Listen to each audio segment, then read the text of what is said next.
जी तो फ्रेंड, इस वक्त मैं मौजूद हूँ मस्जिद नगारा या नेशनल मॉस्क ऑफ मलेशिया भी आप इसे कह सकते हैं। इस मस्जिद की तामीर 1965 में हुई और उस वक्त के जो किंग थे यहाँ के तुंकु अब्दुर्रहमान ने उस वक्त इसकी मस्जिद का इफ्तिताह किया। इस मस्जिद में बैक वक्त 15,000 से ज़्यादा नमाजी एक वक्त इकट्ठे नमाज यहाँ पे पढ़ सकते हैं। मैं अभी पहुंचा हूँ यहाँ मस्जिद में। स्पेशली भूख भी लगी हुई है काफ़ी और ज़ोहर की नमाज़ का टाइम भी है। तो सबसे पहले मैं चलता हूँ अंदर, नमाज़ पढ़ता हूँ। नमाज के बाद फिर कुछ खाने के लिए देखते हैं। यहाँ पे काफ़ी मैंने देखा भी जो फूड कोर्ट्स भी बने हुए हैं या जो गाड़ियों में यहाँ पे फूड सेल कर रहे हैं। तो लेट्स कह के पहले नमाज़ पढ़ते हैं, फिर खाना खाते हैं। फिर उसके बाद ये मस्जिद की अक़ब में ही एक इस्लामिक मलेशिया का जो आर्ट का जो म्यूज़ियम है वो भी बने हुए हैं। तो देखते हैं वहाँ पे भी अगर टाइम हुआ तो वहाँ पे भी अंदर जाके उसका भी विज़िट करते हैं। वहाँ पे अंदर कैसा है इनका, और मौसम इस वक्त काफ़ी अच्छा हो रहा है। बारिश उम्मीद है कि तकरीबन आधे घंटे तक यहाँ शायद यहाँ पे बारिश शुरू हो जाए। एक और इंफॉर्मेशन ऐड करनी थी यहाँ पे, स्पेशली ये जो नॉन मुस्लिम्स यहाँ पे आते हैं, एंट्री सबके लिए फ्री है, आप यहाँ पे एंटर कर सकते हैं। लेकिन जो स्पेशली जो नॉन मुस्लिम्स जो आते हैं उनके लिए अगर आप प्रॉपर ड्रेसिंग नहीं है तो यहाँ पे आपको फ्री जो है आपको कस्ट्यूम मिल जाते हैं। आप अगर आपने प्रॉपर ड्रेसअप नहीं किए हुए तो आप वहाँ से लेके आप ड्रेसअप करके तो आप मस्जिद के अंदर आप विज़िट कर सकते हैं। तो अभी फ़िलहाल मैं अंदर जा रहा हूँ नमाज़ के लिए, तो इसके बाद फिर इंशाल्लाह मिलते हैं।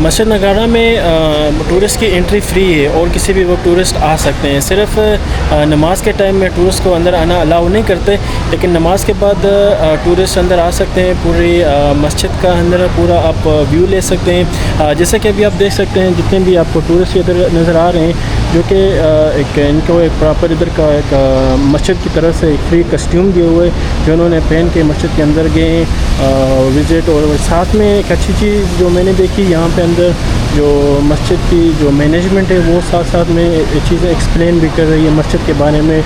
स्पेशली ये जो नॉन मुस्लिम्स जितने भी आते हैं उनको, और एक इस्लाम के हवाले से भी एक काफ़ी कुछ जो वो टूरिस्ट को या एक्सप्लेन कर रहे हैं।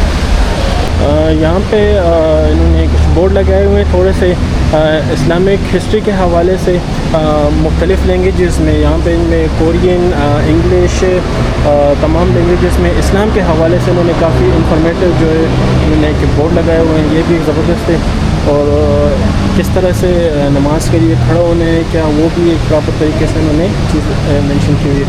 और scientifically medical in the Quran, मतलब कुरान में इंसान की पैदाइश हो तो किस तरीके से एक्सप्लेन किए हुए हैं, वो भी एक प्रॉपर तरीके से उन्होंने इसको चीज़ को एक चार्ट की शक्ल में यहाँ पे बनाए हुए हैं। Very well.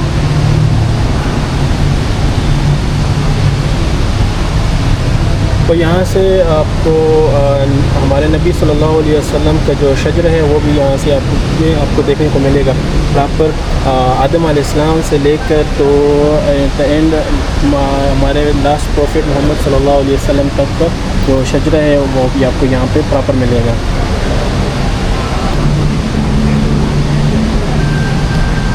तो यहाँ पे कुरान पाक भी काफ़ी लैंग्वेजेस में यहाँ पे पढ़े हुए हैं। आप स्टडी के लिए आप ले सकते हैं, पढ़ सकते हैं।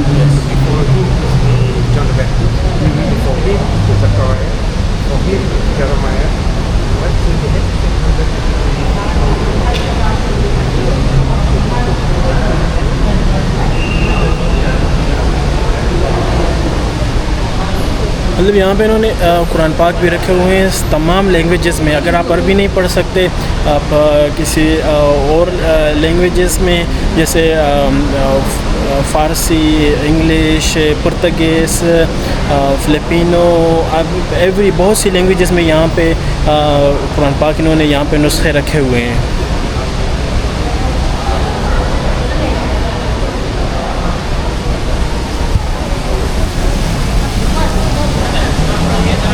सोवेनियर्स वगैरह भी आप यहाँ पे बाय कर सकते हैं। स्पेशली फ़लस्तीन वाली टी शर्ट भी यहाँ पे आपको मिलेगी।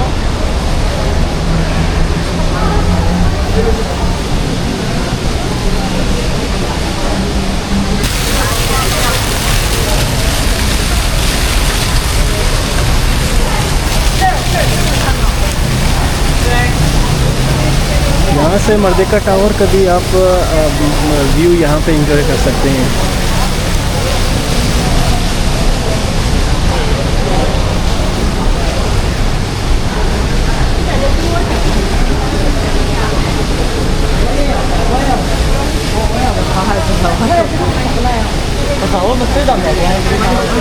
काफ़ी कंट्रीज़ का टूरिस्ट मैंने देखे यहाँ पे आए हुए हैं।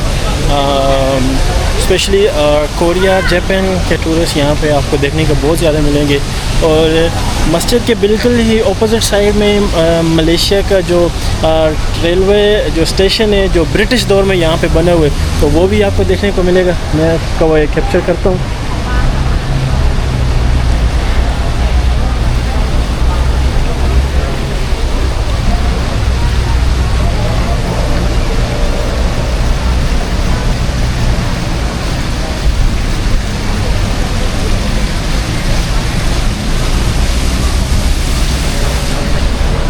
मलेशिया के मौसम का पता नहीं चलता। अभी जब मैं अंदर नमाज़ पढ़ने के लिए जा रहा था तो बिल्कुल ऐसा मौसम था कि जैसे बारिश अभी थोड़े टाइम तक बारिश शुरू हो जाएगी, लेकिन बिल्कुल मौसम ऐसा चेंज हो गया कि आप मतलब यहाँ पे बारिश का जो इम्कान था वो भी अभी नज़र नहीं आ रहा है। तो मतलब ये किसी ने सच कहा है कि मलेशिया की जो मौसम है और उसके एतबार नहीं करना चाहिए।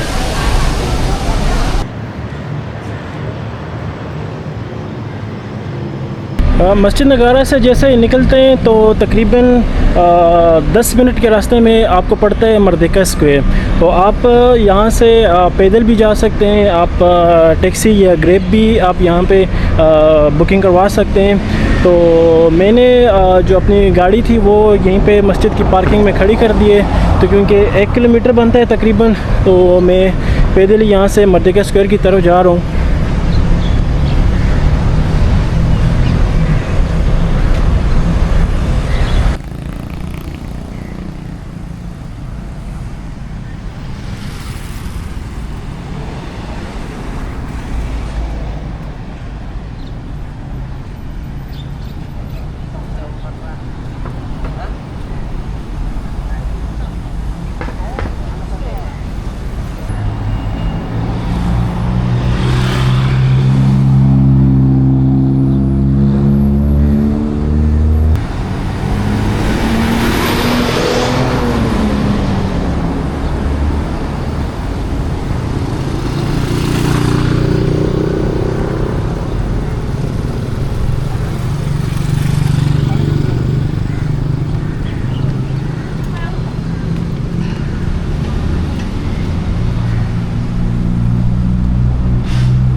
इस वक्त मैं मौजूद हूँ नेशनल टेक्सटाइल म्यूज़ियम मर्देका स्क्वायर के साथ है। अभी इसका मैंने टिकट ले लिया। टिकट प्राइसेस आपको बताता हूँ।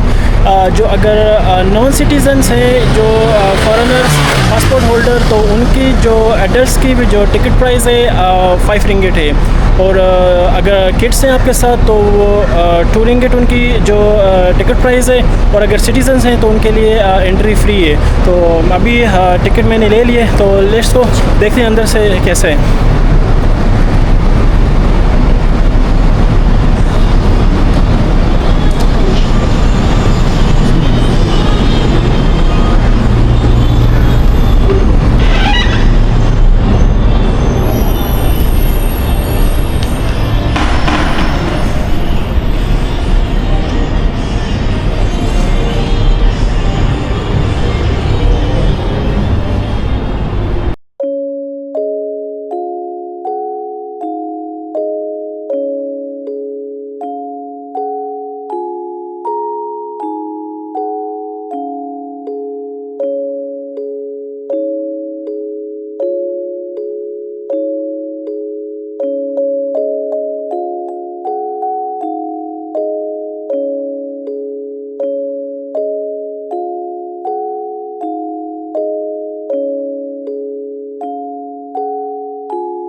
मलेशिया जैसे कि आपको पता है यहाँ पे मुख्तलिफ़ रेसेस, मुख्तलिफ़ कल्चर, मुख्तलिफ़ मज़ाहब के लोग यहाँ पे आबाद हैं। तो उस हवाले से आपको यहाँ पे जो मिक्स कल्चर मिलेगा, मिक्स जो आपको रिलीजन भी आपको यहाँ पे इकट्ठे मिलेंगे काफ़ी। और ड्रेसिंग के हिसाब से भी तो यहाँ पे आपको मुख्तलिफ़ ड्रेसिंग मिलेंगे। यहाँ पे आपको चाइनीज़, इंडियन, मलेशियन, इंडोनेशिया, सो उस हवाले से आपको यहाँ पे इनकी ड्रेसिंग में भी वो कल्चर आपको नज़र आएगा।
जी, तो अभी मैं टेक्सटाइल म्यूज़ियम से निकल के आ गया हूँ बाहर।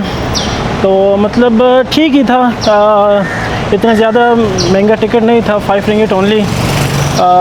लेकिन अगर आपको हिस्ट्री से थोड़ा बहुत इंटरेस्ट है तो फिर वर्थ इट है, आप जाएँ अंदर, थोड़ा सा आप हिस्ट्री या ये जो मलेशिया का जो ट्रेडिशन है इसको आप थोड़ा सा डीपली आप इसको थोड़ा देख सकते हैं। लेकिन आप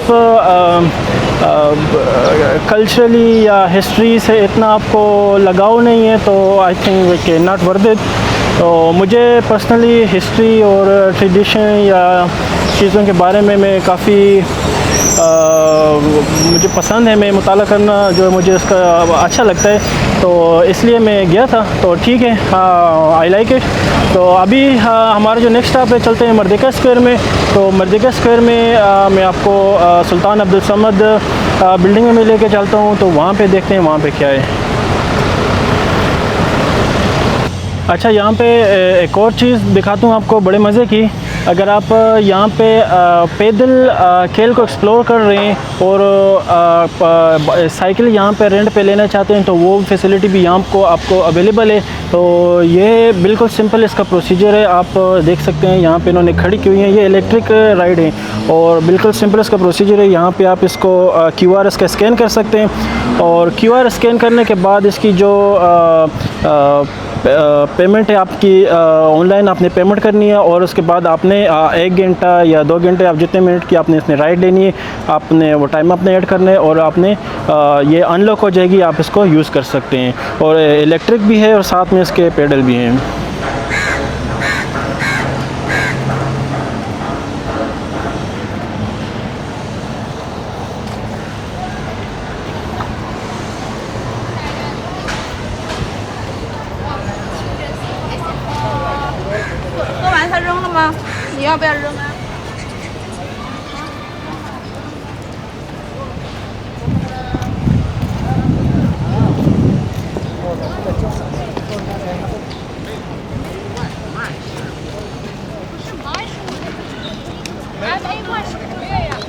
यहाँ पे भी आपको चारों तरफ मलेशिया के जो 14 स्टेट्स हैं उन तमाम सब स्टेट्स के आपको फ्लैग्स नज़र आएंगे और कॉर्नर में सबसे पहले जो आपको मलेशिया का फ्लैग नज़र आएगा। मर्दिका स्क्वायर की कहानी कुछ ऐसी है कि ये जगह पहले ब्रिटिश ने आबाद की थी। जब कॉलोनाइजेशन थी तो ब्रिटिश एम्पायर थी, उन्होंने ये जगह बनाई थी। यहाँ पे वो आर्मी की अपनी परेड करवाते थे और यहाँ पे वो क्रिकेट खेला करते थे। लेकिन जब मलेशिया आज़ाद हुआ तो 31 अगस्त 1957 में। तो यहाँ पे इन्होंने अपना जो मलेशिया की आज़ादी का जो ऐलान था या यहाँ पे उन्होंने किया था। तो ये जगह उस हवाले से भी मलेशियंस के लिए ख़ास तौर पे ये काफ़ी अहमियत रखती है हिस्टोरिकल लिहाज से भी। और हर साल यहाँ पे मर्देका स्क्वायर जो इनका जो 31 अगस्त है नेशनल डे इंडिपेंडेंस डे, तो ये लोग मनाते हैं। यहाँ पे लोग काफ़ी लोग इकट्ठे होते हैं, यहाँ पे परेड भी होती है। काफ़ी यानी कि एक हिस्टोरिकल लिहाज से इसकी काफ़ी अहमियत है। अभी भी यहाँ पे इन्होंने क्रिकेट पिच बनी हुई है। तो अब ये जो नया स्ट्रक्चर है ये बाद में जो मलेशियन गवर्नमेंट इन्होंने बनाया या पहले से बना हुआ था। ये जो ग्राउंड आपको नज़र आ रहा है, लेकिन उस वक्त के हिसाब से जब कॉलोनाइजेशन थी तो ब्रिटिश ने ये जगह उन्होंने तामीर की थी। ये जो सामने आपको नज़र आ रहे हैं मर्देका टावर या मर्देका स्क्वायर जिसे बोलते हैं, या सुल्तान अब्दुल समद बिल्डिंग भी इसको आप बोलते हैं। तो अभी यहाँ पे कंस्ट्रक्शन का काम जारी है, देख सकते हैं। यहाँ पे आप अंदर नहीं जा सकते। यहाँ पे मैं चंद बातें जो करना चाहता हूँ, लेकिन जो मैं आज से व्लॉग बना रहा हूँ या इसमें पॉलिटिक्स का कोई अंसर भी शामिल नहीं है, ना मैं किसी पे तनकीद कर रहा हूँ, ना मेरा ऐसा कुछ इरादा है। लेकिन एक सच है, एक हकीकत है जो इससे शायद आप एग्री करें या ना एग्री करें। जब ब्रिटिश कॉलोनाइजेशन थी हमारे एशिया में, चाहे वो साउथ ईस्ट एशिया में कर लें या बरसगीर हिंदो पाक में कर लें, तो उन्होंने इस रीजन को बनाया है, वो इस रीजन को बना के गए हैं।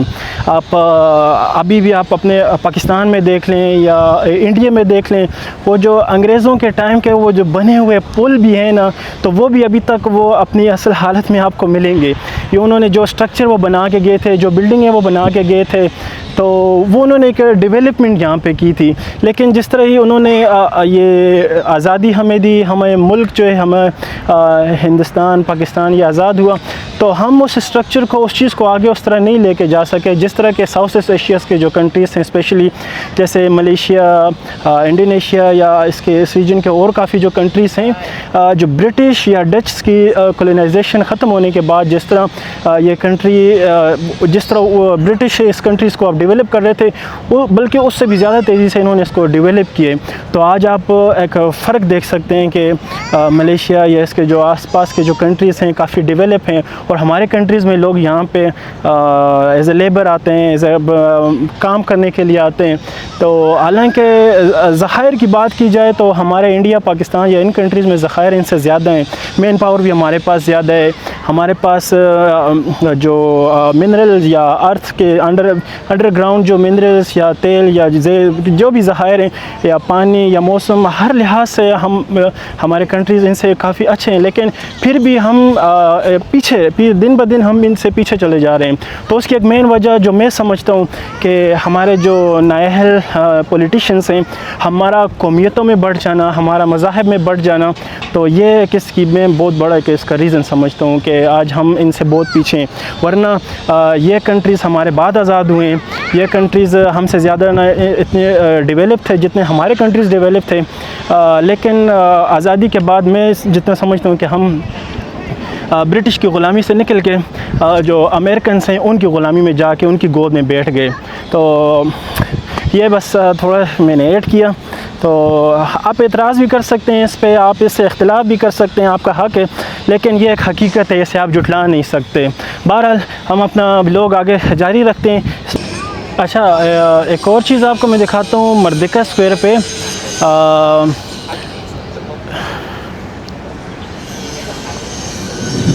ये जो तस्वीर आपको नज़र आ रही है, अभी ये तस्वीर गौर से देखें। जो मलेशिया का मर्देका टावर है, मर्देका 118 जिसे बोलते हैं, जो दुनिया की दूसरी बड़ी जो बिल्डिंग है, टॉलेस्ट बिल्डिंग का जो मकाम जिसको हासिल है, तो वो ये जो पीछे बंदा नज़र आ रहा है आपको, इस बंदे ने ये जो ऐसा किया हुआ है, इसकी शेप में इन्होंने, इसकी यादगार में इन्होंने उसको जो स्ट्रक्चर है, उस बिल्डिंग की जो डिज़ाइन है, इसके तौर पे बनाया हुआ है। तो जब मलेशिया की आज़ादी का दिन था, जब मलेशिया ने अपनी इंडिपेंडेंस अनाउंस की, तो ये जो बंदा आपको नज़र आ रहा है तस्वीर में, इसने ऐसा जो निशान बनाया था जिसको देख के, जिसकी वजह से आज मर्दिका 118 इन्होंने तामीर किया है, जो दुनिया की दूसरी टॉलेस्ट बिल्डिंग का मकाम जिसको हासिल है।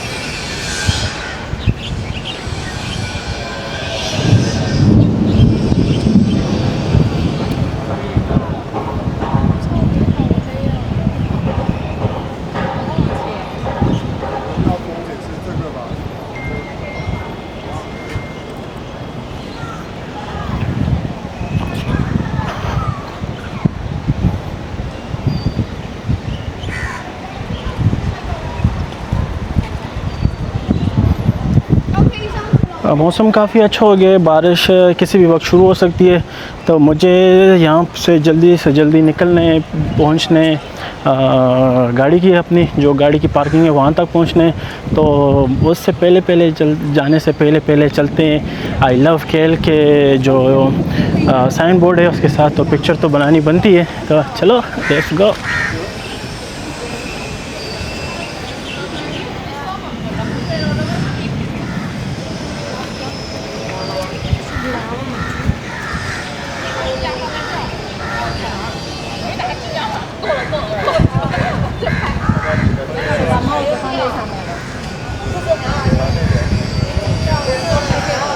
सब लोग खड़े हैं, अपनी बारी का इंतज़ार कर रहे हैं तस्वीर बनाने के लिए। तो जो बारिश का जो मूड है बहुत ही ख़तरनाक लग रहा है मुझे, तो आई थिंक अगर मैं तस्वीर बनाने के लिए आई लव केएल के साथ इंतज़ार में खड़ा रहा तो मैं आई थिंक नहीं लगता मुझे मैं ऐसा आराम सुकून से अपनी गाड़ी तक पहुंच जाऊंगा। तो लेट्स सो कभी नेक्स्ट टाइम आएंगे तस्वीर बनाने के लिए, तो अभी के लिए इतना ही, चलते हैं अपनी गाड़ी की तरफ।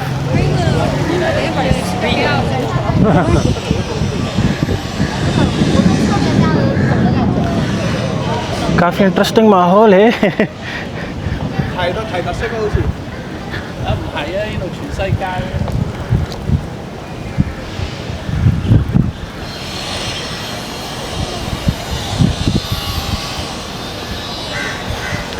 मलेशिया एक पीसफुल कंट्री है, पुरअमन कंट्री है। यहाँ पे मुख्तलिफ़ मज़ाहिब के, मुख्तलिफ़ कल्चर के लोग इकट्ठे मिलजुल के रहते हैं। यहाँ पे जितना अमन और सुकून है, जितना मिक्स कल्चर है यहाँ पे, तो इट्स अमेजिंग। आपको यहाँ पे एक सेफ्टी फ़ील होगी, आपको यहाँ पे एक अपना आप महफूज फ़ील होगा। टूरिस्ट यहाँ पे जितने भी आते हैं वो अपने आप को एक महफूज, आधी रात को यहाँ पे आप निकल जाएं, आपको कोई ख़तरा या कोई सी परेशानी, आप ख़ुद कोई ऐसा कांड ना करें तो आपके साथ कोई ऐसा कांड नहीं होगा।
यहाँ पे अभी आसियान कंट्रीज़ की यहाँ पे अभी समिट हुई थी, आसियान मलेशिया 2025, तो उस हवाले से भी इन्होंने यहाँ पे बोर्ड लगाए हुए आप देख सकते हैं।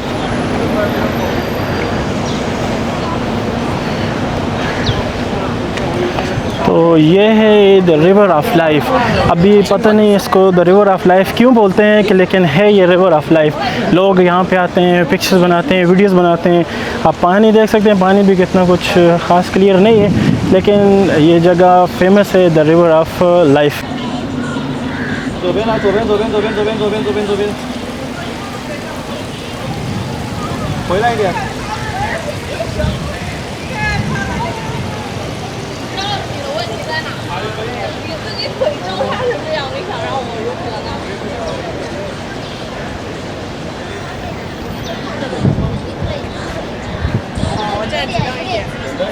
OK，这麻烦在我这里可以吗？你看我这里。去吧去吧，拍不到。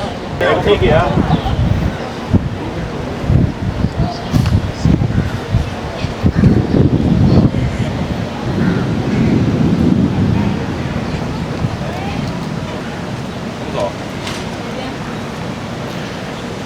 अभी जो रिवर ऑफ लाइफ का जो ब्रिज है, इस ब्रिज के ऊपर चलते हैं, देखते हैं वहाँ पे क्या ऐसी ख़ास बात है कि लोग यहाँ पे आते हैं, पिक्चर्स बनाते हैं, वीडियोस बनाने के लिए यहाँ पे स्पेशली लोग आते हैं। और ये जगह काफ़ी फेमस है इधर मलेशिया में।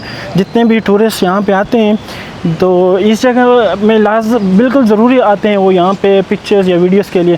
तो मेरा तकरीबन मलेशिया में ऑलमोस्ट 6-7 ईयर्स हो गए हैं, लेकिन मैं फ़र्स्ट टाइम यहाँ पे आया हूँ द रिवर ऑफ लाइफ पे। तो देखते हैं यहाँ पे क्या ऐसी ख़ास बात है। लेकिन यहाँ पे आप फ़िशिंग अलाउ नहीं है, फ़िशिंग है। और यहाँ पे इन्होंने ये भी मार्क लगाए हुए हैं कि यहाँ पे सांप वगैरह भी हो सकता है।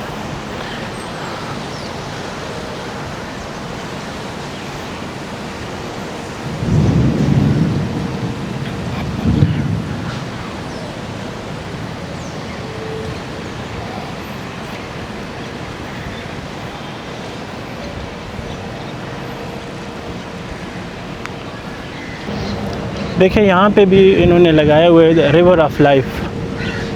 तो यहाँ पे उन्होंने इसकी पूरी लोकेशन भी दी हुई है, या कहाँ से स्टार्ट होता है कहाँ तक ये जाता है। और इसके अतराफ़ में जितनी भी जो मेन अट्रैक्शन है सारी इसकी बिल्कुल अतराफ़ में आती हैं।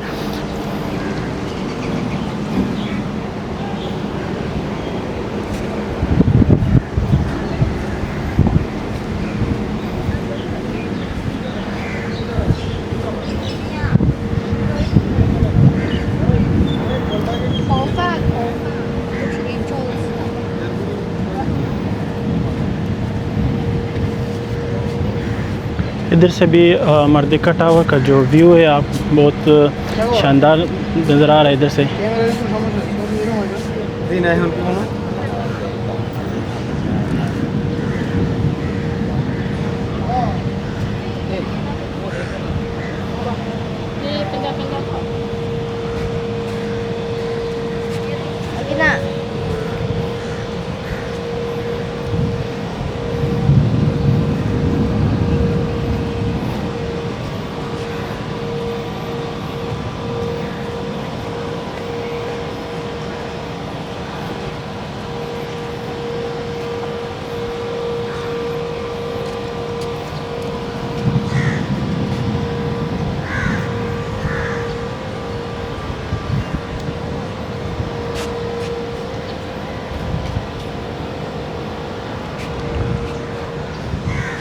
अच्छा, ये जो सामने आपको नज़र आ रही है ये मस्जिद जामे है, और ये इसका पुराना जो स्ट्रक्चर है मस्जिद जामे। तो अंदर जाके देखते हैं मस्जिद जामे अंदर से कैसी है, अपनी असली हालत में है या इसका जो स्ट्रक्चर है चेंजेस हैं उसमें इन्होंने क्या किए हुए हैं।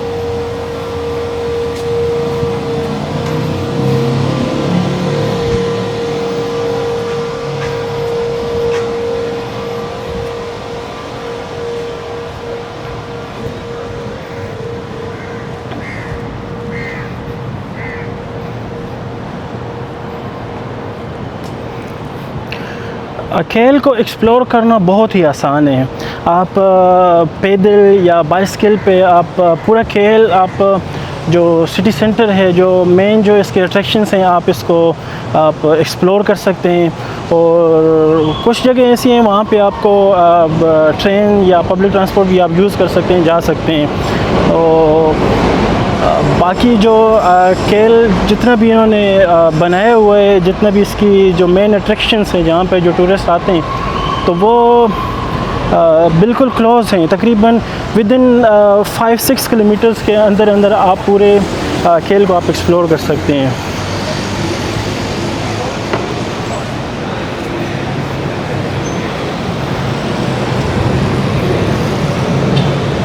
ये मस्जिद जामे है और साथ में ये जो मस्जिद जामे के साथ ये LRT स्टेशन है। तो इस LRT स्टेशन से आप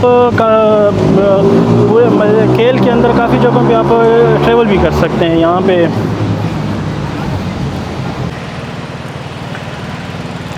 जी तो फ्रेंड्स, इस वक्त मैं मौजूद हूँ मस्जिद जामे में, जो कि कोलालमपुर की सबसे पुरानी मस्जिद जिसको कहा जाता है।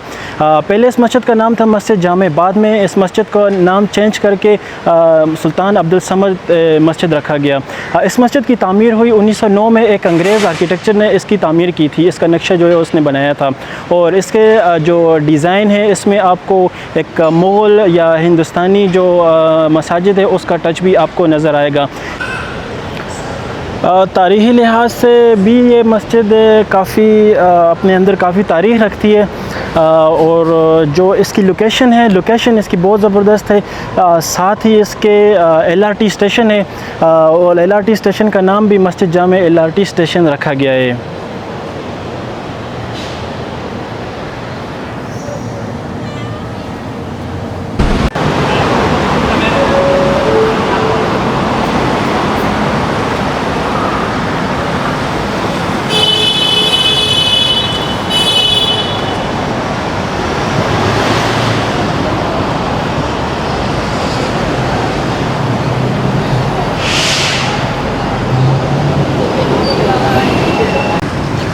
ये जो बस आपको सामने नज़र आ रही है, ये बस आपको पूरे कोलालमपुर में आपको डे ट्रिप आपको ये करवाते हैं। 60 रिंगिट इसकी जो टिकट है, 60 रिंगिट का इसका टिकट है और अनलिमिटेड आप इसकी राइड्स, पूरा दिन आप इसकी राइड्स ले सकते हैं। आप किसी भी लोकेशन पे जाके आप वहाँ पे रुक जाएं, उस जगह को एक्सप्लोर करें। फिर उसके बाद ये जो बस नेक्स्ट बस आएगी, क्योंकि इनकी काफ़ी ज़्यादा बसेज़ हैं, तो आप वही टिकट दिखा के उस बस में जाके अपनी नेक्स्ट लोकेशन पे जा सकते हैं। रिवर ऑफ लाइफ के बिल्कुल साथ ही एक कैफ़े बना हुआ है, जो कि ब्रिटिश जो कॉलोनाइजेशन के दौर की जो पुरानी बिल्डिंग है, वो बिल्डिंगें तो ऑलमोस्ट यहाँ पे ख़त्म होती जा रही हैं, लेकिन ये बहुत ही पुरानी बिल्डिंग है। इन्होंने इसको अपने रिज़र्व करके रखा हुआ है। उसके अंदर एक कॉफ़ी शॉप इन्होंने बना के रखी हुई है, तो आप वहाँ पे कॉफ़ी भी इंजॉय कर सकते हैं। बहुत लोकेशन इसकी बहुत अच्छी है। दूसरे नंबर पे जो बिल्डिंग के आप जब अंदर जाते हैं तो आपको वही वो जो पुरानी जो ब्रिटिश की दौर की जो पुराने स्टाइल में बनी हुई बिल्डिंग है, आप वहाँ पे बैठ के अपनी कॉफ़ी इंजॉय कर सकते हैं और वो वाइब्स जो बिल्डिंग की जो पुरानी वाला जो स्ट्रक्चर है उसकी वाइब भी इंजॉय कर सकते हैं। जो मैं आपको उसकी लोकेशन दिखाता हूँ।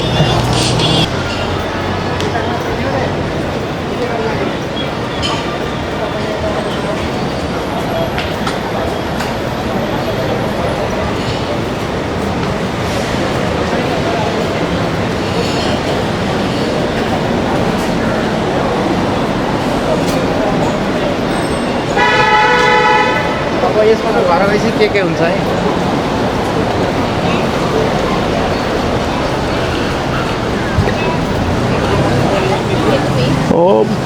इसमें अंदर जाने के लिए आपको क्यू में खड़ा होना पड़ेगा।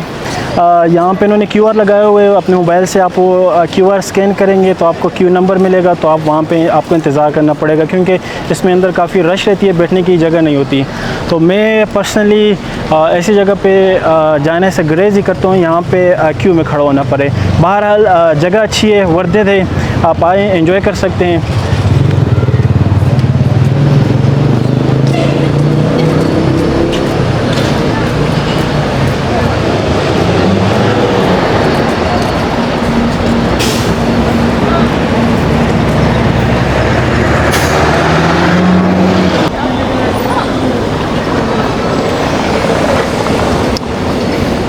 ट्रैफिक लाइट के खुलने का या रेड ग्रीन होने का कोई भी इंतज़ार नहीं है, गाड़ी नहीं है, रोड क्रॉस करो भाई। टाइम काय का वेस्ट करना, बहुत बिजी लोग हैं भाई।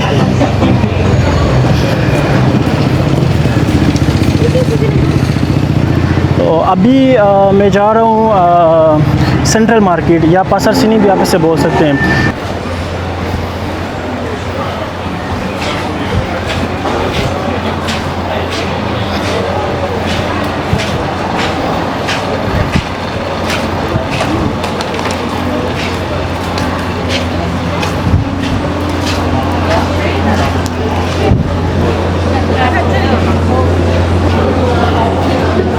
इसके 2-3 एंट्रेंस हैं। एक मेन एंट्रेंस जो है वो फ्रंट पे, और ये एक राइट साइड पे एंट्रेंस है। यहाँ पे भी शॉप्स या ऐसे बॉक्स लगे हुए हैं जहाँ पे आप शॉपिंग वगैरह कर सकते हैं।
ये जो बॉक्स लगे हुए हैं ये डेली ये बॉक्स नहीं होते। आई थिंक आज जो संडे वीकेंड की वजह से ये बॉक्स लगे हुए हैं या किस वजह से आई डोंट नो, बट ये डेली नहीं होते हैं, ये कभी कभी ये बॉक्स लगते हैं यहाँ पे।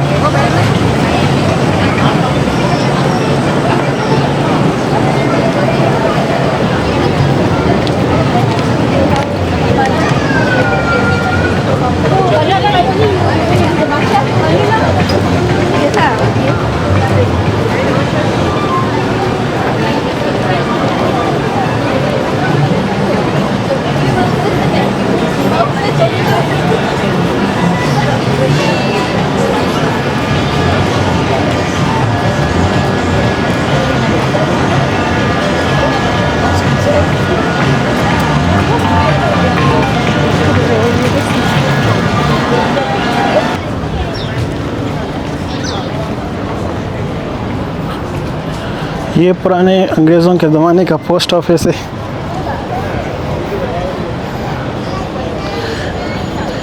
ये मार्केट जैसे आप देख सकते हैं सेंट्रल मार्केट सिंस 1888।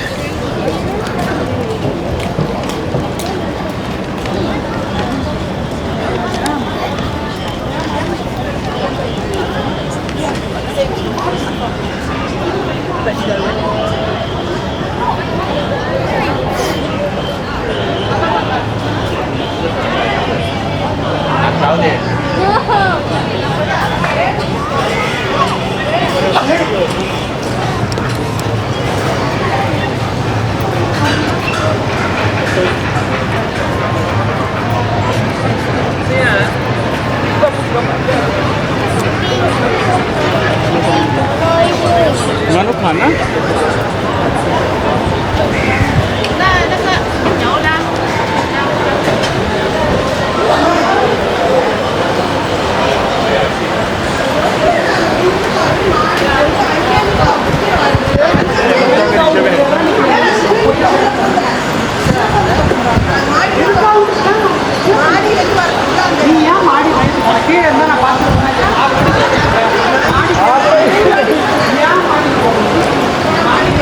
ये मार्केट स्पेशली सवीनियर्स के लिए बहुत इम्पोर्टेंट। यहाँ पे जो टूरिस्ट हैं ज़्यादा सवीनियर्स के लिए आते हैं, और फूड के लिए काफ़ी यहाँ पे फूड कोर्ट्स बने हुए हैं। यहाँ पे आपको यहाँ पे जो मलेशियंस स्पेशली जो मलेशियन ट्रेडिशनल है, आपको फूड यहाँ पे हर किस्म का फूड यहाँ पे आपको अवेलेबल होगा।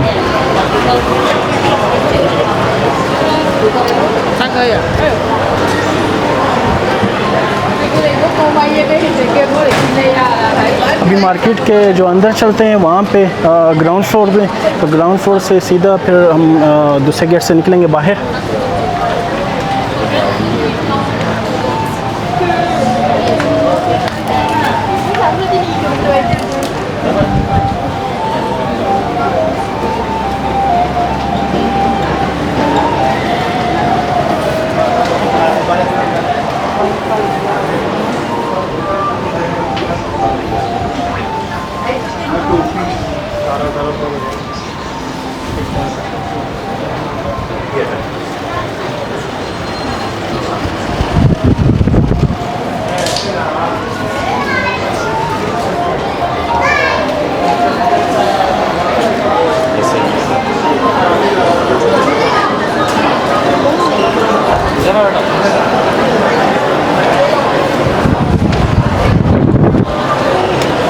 अच्छा, ये जो कपड़े हैं अभी मैं जो इसका टेक्सटाइल म्यूज़ियम में गया था। टेक्सटाइल म्यूज़ियम में जो आपने देखा था कि वो जो अपने हाथ से जो कपड़ों के ऊपर वो प्रिंटिंग कर रहे थे उसको बातिक बोलते हैं। तो ये वाला कपड़े वो बातिक, तो ये स्पेशली ये जो इसका ओरिजिनल जो बनाने का जो तरीका है, इसका बातिक की जो प्रिंटिंग है ये हाथों से की जाती है। लेकिन अभी मुख्तलिफ़ किस्म की मशीनरी आ गई है, तो अभी ये इस पर ज़्यादातर चाइना से बन के आता है। लेकिन ये जो लोकल जो हैंडमेडेड जो बातिक है अभी भी तो वो बहुत एक्सपेंसिव है।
Ma'am, निषेध बेटी सिखाओ ना।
अभी मैं आया हूँ पटालिंग स्ट्रीट में। पटालिंग स्ट्रीट ऐसे बोलें तो चाइना टाउन भी बोलते हैं। तो ये यहाँ पे आपको मलेशिया की फ़ेक मार्केट भी कह सकते हैं। यहाँ पे आपको हर किस्म के ब्रांड्स की जो फ़र्स्ट कॉपी सेकंड कॉपी यहाँ पे आपको इजीली मिल जाएगी और कम प्राइस में मिल जाएगी। लेकिन अगर आप यहाँ पे शॉपिंग के लिए आएँ तो बारगेनिंग ज़रूरी है। बारगेनिंग नहीं करेंगे तो आपको भी चूना लग सकता है यहाँ पे, जैसे कि कईयों को लगा है।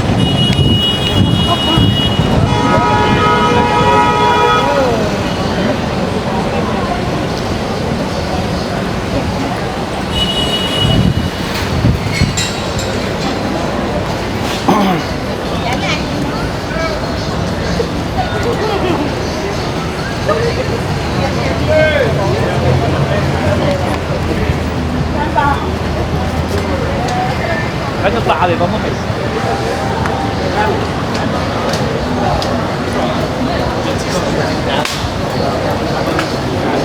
Not bad. I actually was not bad.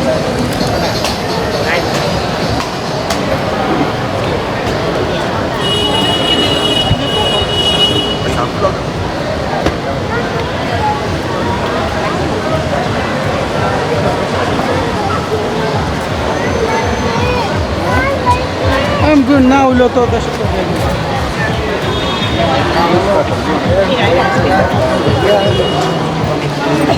yeah, the video.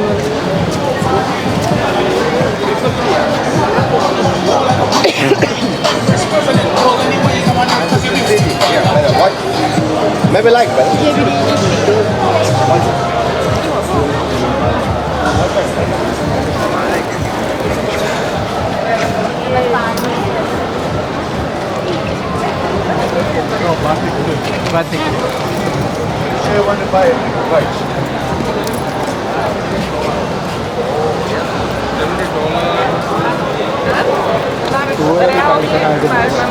Mamy 20 kilo mięsa.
What's that hanging there? Is that a garbage bin?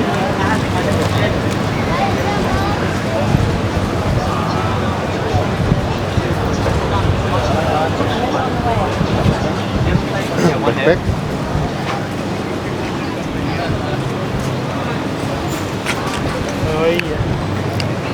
तो यहाँ पे आपको जितने भी प्रोडक्ट्स नज़र आ रही हैं वो आपको देखने में तो ओरिजिनल लगेंगी, पर ब्रांडिंग की इन्होंने टैग भी लगाया होगा, लेकिन ओरिजिनल नहीं होती है। जब भी आप लें यहाँ पे आपको इनसे बार्गेन करना पड़ेगा और अच्छा खासा बार्गेन करना पड़ेगा, वरना ये लोग आपको बहुत हाई प्राइस बोलते हैं और ये बहुत बोलेंगे आपको कि ओरिजिनल है, मतलब काफ़ी स्टोरियाँ सुनाएंगे, लेकिन बार्गेन आपको करना पड़ेगा और ठीक ठाक बार्गेन करना पड़ेगा, तब जाके आप इनकी ये चीज़ आपको मतलब आपकी जो मयार पे या पैसों पे पूरी उतरेगी, वरना ये बोलते तो ब्रांडेड हैं लेकिन ये होती ब्रांड नहीं है, ये वो कॉपी होती है।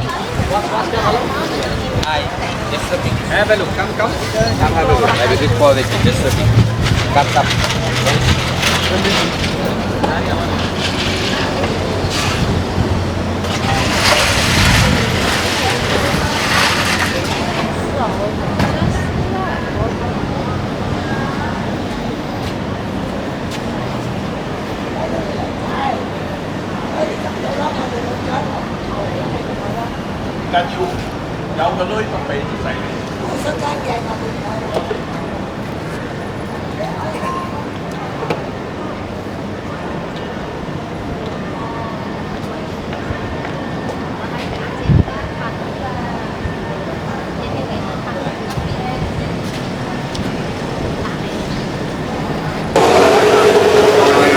Phải cho lễ, có chơi thấu liền kìa.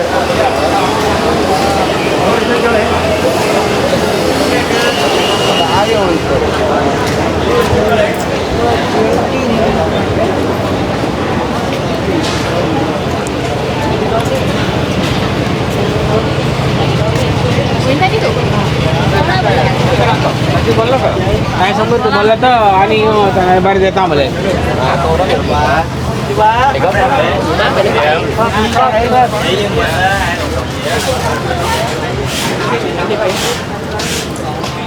Si bebe apa? Makan itu ada nya.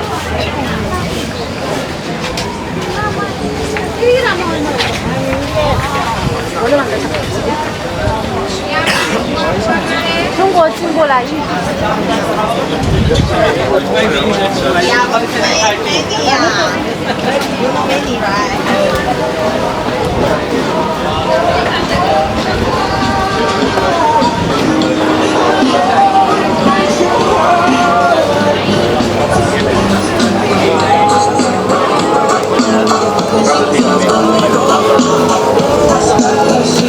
ये पता नहीं किस चीज़ का फ्रूट है, उधर भी लगा हुआ था। अभी आई डोंट नो ये इसका कुछ ड्रिंक्स बनाते हैं या ये खाने का कुछ है, लेकिन ये 2 जगह पे मैंने देखा है।